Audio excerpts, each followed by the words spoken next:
Bonjour. Mon Dieu, je suis dans la confusion et j'ai honte. Ô mon Dieu, de lever ma face vers toi, car nos iniquités se sont multipliées par-dessus nos têtes, et nos fautes ont atteint jusqu'aux cieux. Esdras 6, verset 6. Nous étions en pleine séance de calcul mental, presque à la sonnerie de midi. Il n'en pouvait plus. Et lorsque Jean-Michel leva le doigt pour réclamer la permission d'aller au petit coin, il était déjà à la porte, prêt à bondir vers les toilettes au bout du bâtiment. Mais il était trop tard.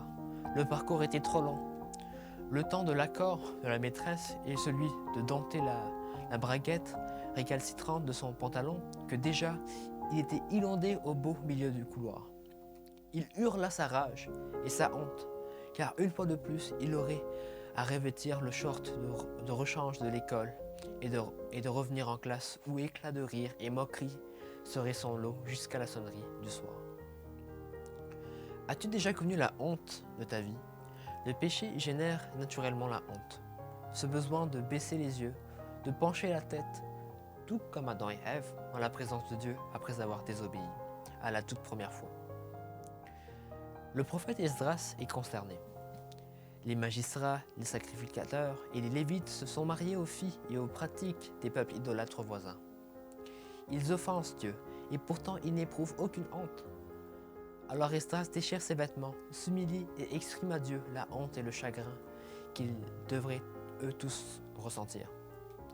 Jusqu'au soir, il tente de les choquer en revêtant une tenue déchirée et en arrachant ses poils et les cheveux de la tête. Mon jeune ami, il y a un danger de ne plus éprouver ni gêne ni chagrin lorsque tu fais mal. Oui, il y a danger de rendre le mal normal et acceptable.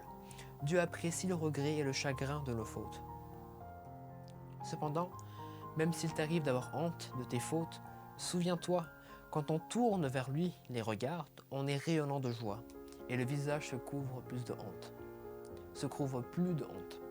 Psaume 34, verset 6. Texte de Daniel Caruge. Bonne journée.